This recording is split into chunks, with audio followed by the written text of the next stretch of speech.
Three, two, one. Hello and welcome to the Hornets and Heartbreak Podcast. My name is Mark Bernacki and I'm here with my co-host Tim Rogers. What's up, Tim? What do you do, Liquor Mark? I'm doing pretty well, man. Tim, we're gonna do things a little bit differently today. We are recording on a Monday night because I'm on vacation on Wednesday.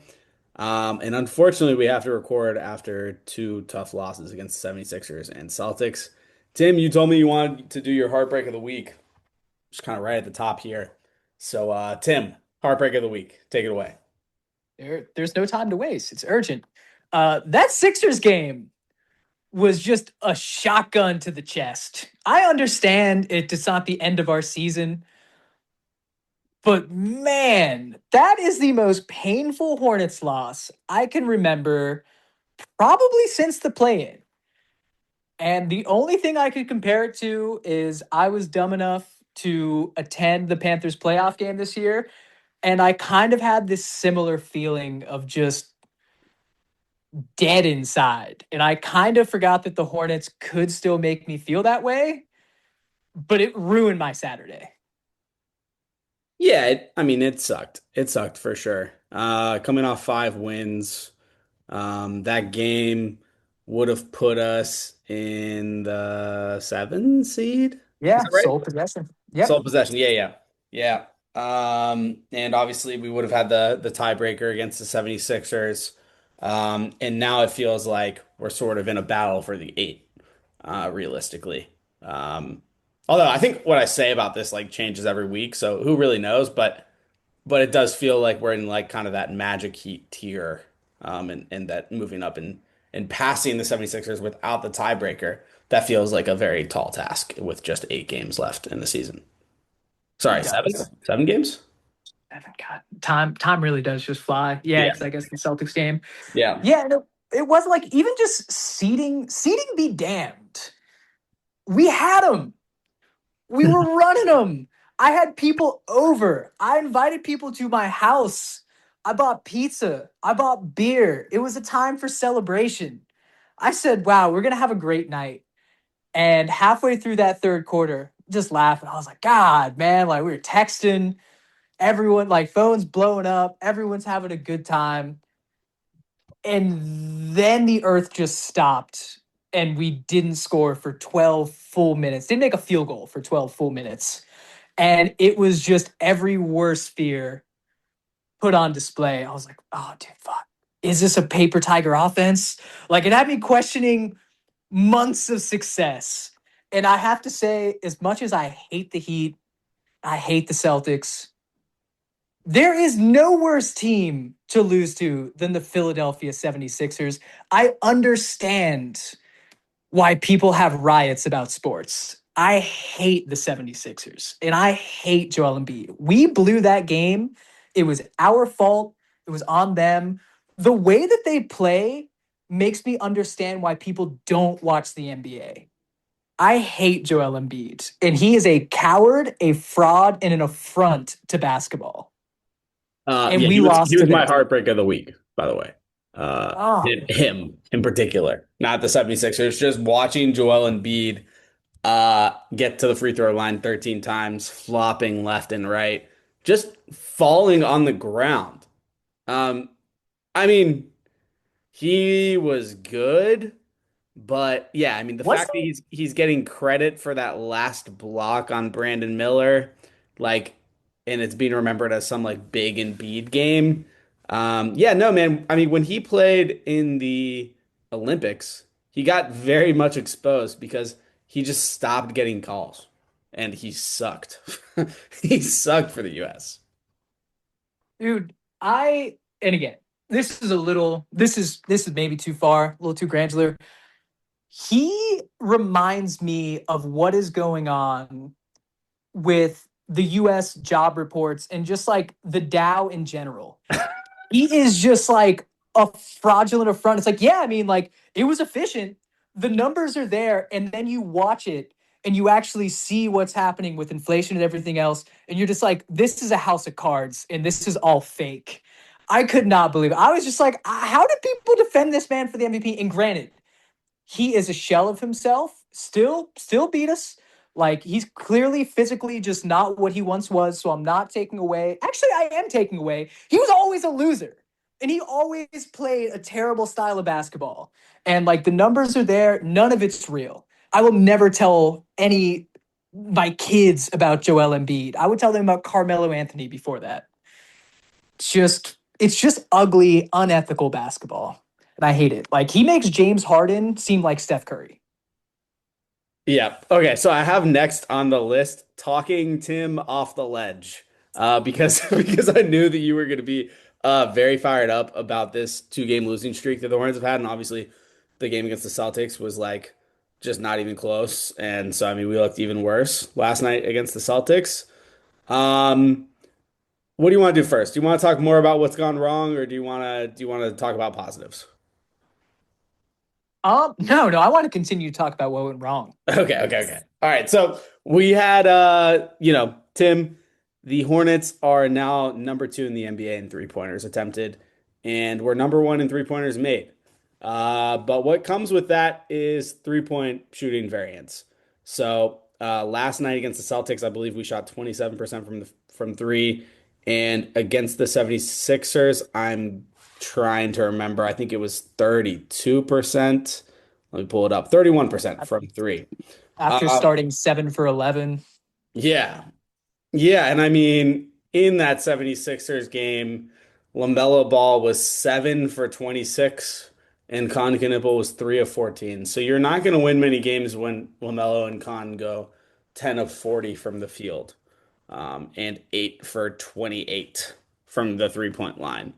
But we are kind of now, unfortunately, in this like really good three-point shooting teams problem where there's just going to be off nights. And I think that that's a lot of what's happened in the past two games. So this is kind of a little bit of both of me talking you off the ledge and also what's gone wrong. I think it's just variance in three-point shooting, and there's other stuff that we'll talk about as well. But I think that's like the main thing is that we've just been missing our shots that we normally make. Yeah, I definitely think part of it's variance. Credit where credit's due, because I don't want to just sit here and like bemoan. Like Philly locked us up. Hmm. Like they played really good defense. Like they took the game from us. They won the game. They earned it, and their defense was a big part of it. And yeah, we did definitely miss some shots. You said Khan and Lamelo combined for 10 of 40. Yeah. Yeah, in that game. Ah, really felt like, 11 for 38, man. I don't know. I thought there were some good looks in there. But yeah, I mean, we were breaking some shots. My boy Kobe, I'm kind of just assuming he's not making any threes when he shoots them for the moment. But yeah, like I understand that it happens. This was a pretty drastic.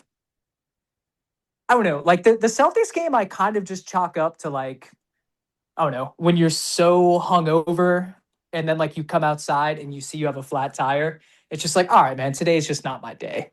Like I felt like it was pretty clear in that game that, we just weren't locked in and they beat the brakes off us. But yeah, the shooting is very tough, Mark, as you said. It just feels Yeah. so drastic. Yeah, it does. And I agree with you about the Celtics game. It feels like the Celtics, well, it feels like both those teams wanted to beat us pretty badly. But the Celtics especially after we had blown them out previously. But we did the same thing to the 76ers. Like we beat them by 50 points. So, and they also had Maxey back for the first time, Paul George back for I think the second game. This is their first game playing together. So like they had some positive juice in that game. I mean, it's a game that they really would like to win to show that core is still dangerous. Um, Whereas the Hornets, they just beat the Knicks. Like, there's going to be a little bit of a come down from that. Um, and yes, I mean, I think it was a really tough loss. Don't get me wrong. I do think that climbing out of the play-in tournament is pretty much impossible now. We'd have to like win out, and I don't really see that happening. So, but I mean, I'm gonna try to play the glass half full here, and like, yeah, we just had a 5-2 home stretch. Like, you can't win every single game. We beat the Knicks, Heat, and Magic. That's pretty good. Yeah. Yeah. I think that, like, I'm not like writing this team off at all. Like, I don't think this is really anything indicative of like future performance. Just, just wallowing in back to back losses. It felt like the good old days, man. Yeah. I love how emotional you are about sports. I appreciate it. I have to say for this 76ers game too, I was in Berlin and like my friend was like, "Do you want to like I was visiting them. They're like, do you want to go out and like drink more or like I'll do whatever you want."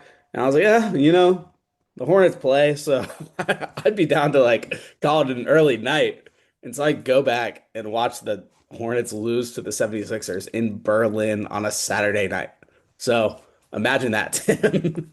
Sounds more depressing than whatever you experienced. I had people over and they were still like, all right, boy, what do you want to do now? And I was like, I think you guys should leave. They were like, oh, I thought this was kind of a bit. And I was like, nope, don't want to hang out anymore. Like, shout out Walker, shout out Frank, great friends, loyal listeners. But yeah, I was really just like they were trying to have conversation and I just kept being like, brutal, man. Brutal. That was brutal. Like I just like that's all I could think. It was just like, man, we really had it. Also, since I just crapped all over Embiid, Tyrese Maxey is one of the most entertaining players in the league and an absolute blast to watch. When he dunked on Miles Bridges and then went to dap him up and pulled the hand back, I was like, God, that's pretty cool. Yeah, also, he's so fast. Like, is there a faster NBA player ever? He's so fast. He is ridiculously quick. It does kind of seem like he has like turbo shoes on. Yeah. I obviously, had to hate on him a little bit because it was the LaMelo draft class, and people were like, Tyrese Maxey actually the best guard.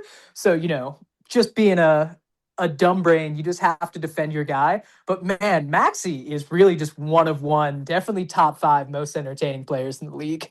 And I'll finally just drop the vendetta against him. Nothing but love going forward. Okay, well, now that you're a 76ers fan, I have some bad things to say actually about LaMelo.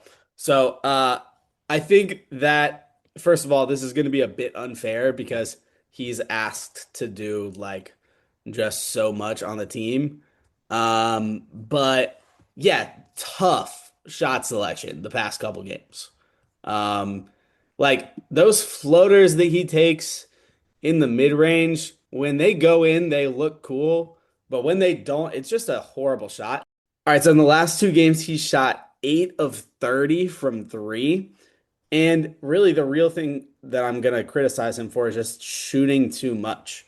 So he was 7 for 19 in the Celtics game and then 7 for 26 in the Philly game. Um, and I have some stats for you here, Tim. When LaMelo takes 21 shots or more, the Hornets have that has happened 12 times. What do you think the Hornets record is? I'm gonna go 4-8. That's exactly correct. All right. 10 times this season, LaMelo's shot 12 times or fewer. What do you think the Hornets record is? I'm gonna go 9-3. You say 10 times 10 or times, yeah. 12 times? 10 Oh, times. okay. I'll go 8-2. That's right. How did you know that? How did you guess both of those correctly? It's in my blood, man. Let's go. That's crazy. Yeah, that's correct. And I think it's like a recent trend that he's shooting more. So in the last 12 games, he's shooting 18.4 field goals attempted per game, whereas in the first 63 games of the season, he was shooting 16.9 shots per game. So he's up 1.5 shots per game in the past 12. And it's not like we're like doing poorly in the past 12 games. We're 7-5. But I've just been noticing it and kind of clocking it. And I brought it up a couple episodes ago. That again, first 63 games of the season, 7.3 assists per game. And in the last 12, that's down 1.5 assists. It's down to 5. Yeesh. Yeah. Yeah. So I mean, he's playing a little bit more selfishly. And it's not a good thing. And when he's cold, I mean, when he's hot, it's amazing. Like, he's had like really good games in the past 12 games. Like, that Heat game was an amazing game, right? But so much is on him. He's asked to do so much that these bad games, like, He's just got to be a little bit more consistent if he wants to be all NBA level point guard. He needs to kind of find ways to contribute when he's not shooting the ball well. And that doesn't mean shoot the ball more. That means get your teammates involved. Yeah, you can kind of see, especially in that Philly game where it was like starting to slip away, and he was like, because I don't think they're. I mean, not that they're all good looks, but like I am a believer in like I'm cool with LaMelo pulling up 5 feet beyond the line, like if he's got some daylight. But yeah, you do kind of see him. It's like the only time LaMelo, it seems like he's actively like thinking while playing basketball. Like not like I know that he does, but the reputation is like, oh man, so free flowing, like God, like just beautiful when it's working. And then when we are like on the other end of like a 10-2 run, he's like running numbers in his head, and it just doesn't ever seem to work out. Yeah, yeah, for sure. And again, I want to like make it very clear that I think LaMelo is awesome, and I think he's the best player on this team. But I just don't think he's like all the way there yet. And there's a lot of people in the national media that have said, like, oh, like LaMelo took such a big leap this year. He's a different player. And I would agree with that to an extent. Like he's improved a little bit this season, but he's kind of the same player. Like he's kind of the same as he was last year, and he still has the same flaws that he had last year and the year before that. Except now he's healthy, right? So there's still some improvement to be done there to not be so inconsistent. Um, and I think that there's just kind of a ceiling on a LaMelo Ball led team at the moment because this games like this happen and games like specifically the 7 of 26 against the 76ers happen. He just like, obviously this isn't an exact science here, but if you just like go back through all the shots that he took, that's two games, like there's really no easy shots. Mm-mm. Like he never just like gets off a nice like 4 for 5 in the paint, like maneuvering like it's been, I mean, this has to been our most repeated thing we've said on this podcast. The guy just can't consistently score in like within in the arc. Like it's been a problem since his rookie year. And there have been flashes where he's getting to the line more and like things have improved. Oh, it seems like, maybe like the touch has got a little better. But at the end of the day, it's like he relies on really tough shots. And when they don't go in, even if the offense itself is still there, like he just never gets any freebies. And part of that's, doing with having to run the offense, not like anyone's setting him up. But yeah, you just never see him, knock down a couple just easy, just layups. Like, where are they at? It's kind of crazy. Yeah, yeah, I agree. I agree. And again, I feel almost bad, like just like, oh, the Hornets lost, let's blame LaMelo. But Loser. that I mean he is kind of the biggest culprit I think in the past two games. There's another culprit that I want to bring up as well. So we'll take the attention off LaMelo. Musa. He got exposed a little bit in the past two games. Like the fact that I can barely remember the Celtics center's name is a problem that he just dominated Musa. Keita, right? He looked like the better five in that matchup by a long shot. And he picked up two early fouls on Embiid, or maybe three early fouls on Embiid. I can't remember. He got him, but him getting dominated by Embiid is like an expected thing. The Celtics game that probably shouldn't be happening. Yeah, the Celtics game is tough. And also, again, because I feel like I never want to come off like a crybaby. Nick Nurse putting in Andre Drummond in the start of the fourth quarter. I mean, what a coaching move. Drummond came in there. Like, I'm serious. Like, I remember being like, this is kind of like risky. And then bang, no more offensive rebounds. Drummond had some dumb fouls. He did what Andre Drummond does. But that is a mammoth individual and a crazy coaching counter by Nurse to pull out after not playing him at all the first 3 quarters. Yeah, I think the Moose question's like still a great value, still love the guy, but it's fair to ask some questions. And honestly, the offense is humming. It's not like that's like a big issue. The absolute lack of any kind of shot is a little tough. Yeah, for sure. I mean, I think he looks really good against most teams, and there's just certain matchups with Mammoth centers that he's going to struggle with.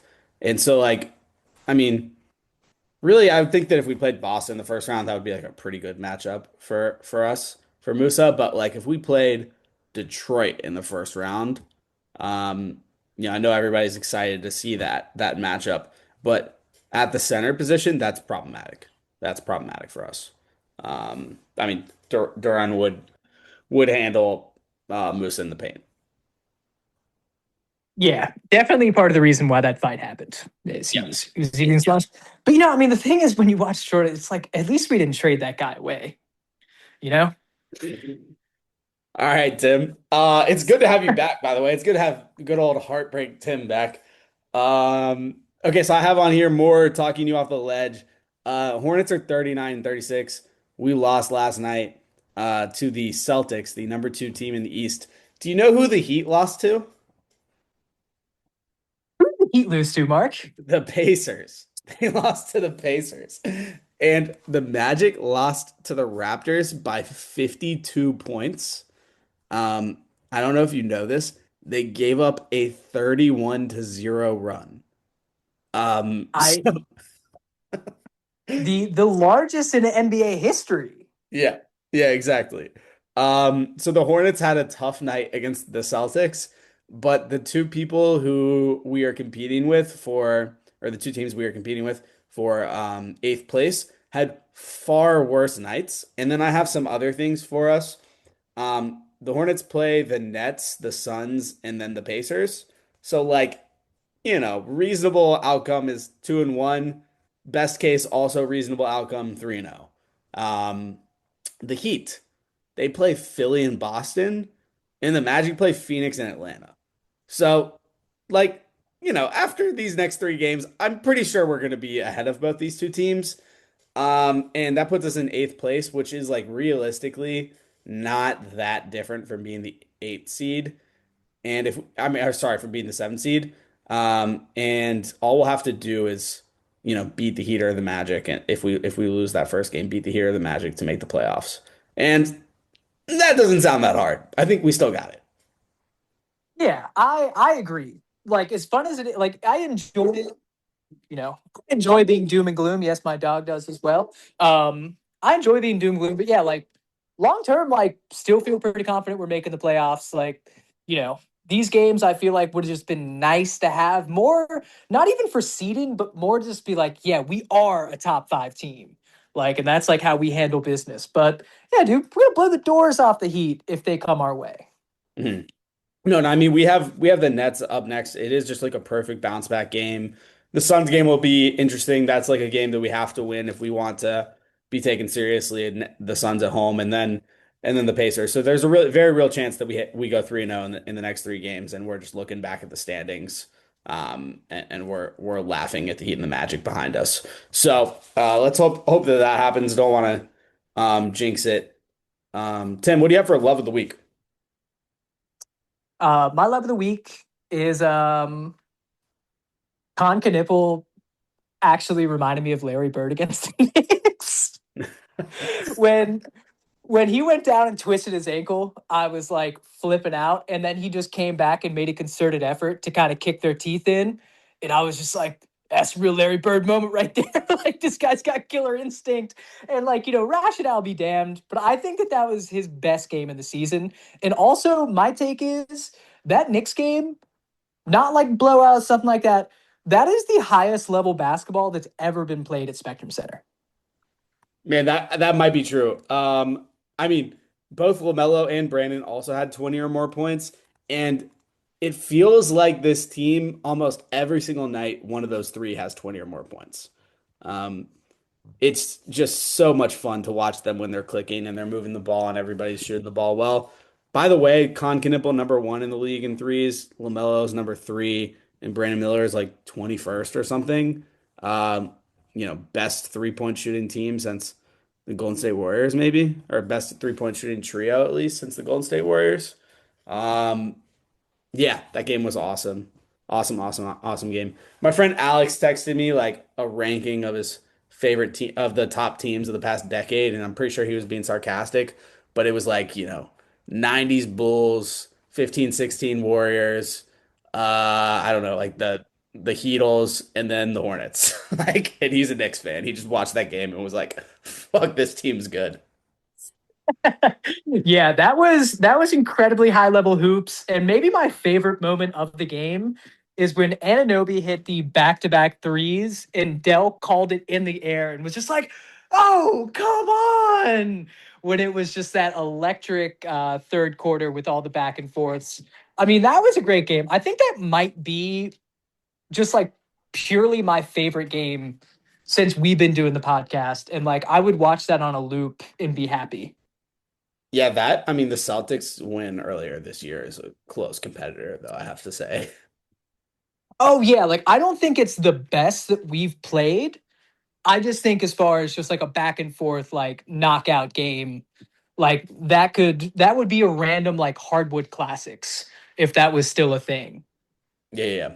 Yeah, I gotcha. Yeah, it was an awesome, awesome game. Okay, my love of the week is that uh I've been just like kind of really good at predicting things on this podcast, Tim. I said LaMelo wasn't playing that well, then he won player of the week. Let's hope that happens again. We said Grant wasn't playing well. He had 20-point games after that. We said Kobe wasn't playing well. And then he started playing unbelievably well in these past like week or two. And we told Charles Lee to play Liam McNeely, and he did. He did last night. The offense sucked so much that Liam McNeely got his first real minutes since January 8th. He had 10 points in 11 minutes, Tim. I'm not that good at math, but that's almost 1-to-1. Put him in there 36 minutes, he's getting 36 points. Liam McNeely, we needed a little offensive boost. He did not give us enough of a boost, but he was actually pretty serviceable last night against the Celtics, and I'm interested to see if he continues to get some run. Um, and I'd like to see his minutes cut down into Sion's minutes just a little bit more and Josh Green's less, but that's what happened. Yeah, I'm with you. That was I mean, that was the main reason to watch the game. Honestly, when he was in there in the first quarter, I was like, wait a second. Wait a second. Let's fully lock back in. Like, even if we lose, I just want to see that guy. Had 3 rebounds right off the rip. And yeah, I think that that's a cool move by Charles Lee to be that flexible with this little time left in the season. For him to kind of put that out, if he continues to do so, I mean, Lee obviously is cemented in good in our book. But no, I don't know. That really just caught my eye. And he always gives guys a chance, but I hope that Liam takes this chance, continues to get it, and runs with it. Yeah, for sure. I mean, it was surprising. I thought that Liam was not going to get minutes this year. Yeah. Um, I was surprised and like happily surprised to see Liam in there. And then like it's like I've been like preaching this, like it's the correct thing to do, give him minutes because he should develop and like, we invested a lot of capital in him, so let him get real run. And then he's out there and I'm like, wait a second. Like I want to win this game. Like can we put back in the good players? But no, I mean, yeah, I thought he was good last night. Yeah, we love to see it. We know all in all, I feel like you talked me off the ledge, Mark. Hell yeah.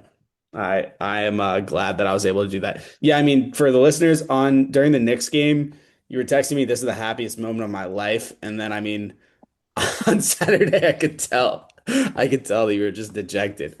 And I was too, but not as much as you. So I gotta come on the podcast and play the opposite role. Um, Got him. what do you have for media corner, Tim? Media corner. Actually on something uplifting this time around. And as a chaser for the Sixers game, went and saw Project Hail Mary on Sunday, starring my boy Ryan Gosling. And I don't know if you're one of those people that only goes to like 1 or 2 movies per year. I would highly recommend going to see this in theaters. I had an absolute blast. And I'm not gonna lie, I was crying. I was crying hard too. And then I was like, oh man, like I can't believe this is getting to me. And I look over and it's the sold out house. More than half my rows just sitting there crying at an innocuous scene. But yeah, it was an absolute just 5-star banger to see in theaters. Highly recommend. All right. I have a movie, but I'm gonna preface it with a story. I was just in Berlin, and in Berlin, what do you do? Well, you go do some like World War II shit. So, did a walking tour and like stood where Hitler's bunker was, which was pretty crazy. Went to an old like World War II bomb shelter bunker that was for like civilians. And like just yeah, just like super interesting to be in like that historic of a city. Like weird feelings around all of that. And a city that's so new, just entirely rebuilt. They have this mountain or like a hill, I should say, that is just like a hill you can go for a walk on now. But it was just all the rubble was used to build this hill. They just put all the rubble in one spot, and now the hill is like a nice like park. Anyways, so yeah, what did I watch? Inglorious Bastards. That's what I watched after Hell doing all yeah. this. Yeah, because it was on my mind. So yeah, I crushed it. Great movie. One of the best World War II movies, even though it's obviously fiction. But yeah, it's a great film. Ah, what a wreck, Mark. What a wreck. What a I love what a wreck. the story leading up to it. Yeah, that's second only to your Fight Club revelation Yeah. from years past. Well, yeah, I'm happy that you can appreciate me taking Media Corner seriously for once. Um, Finally. It's the only reason I came back. You know? all right. Well, it has been real, Tim. It has been real, and you be safe out there, Liquor Mark. Peace. Peace.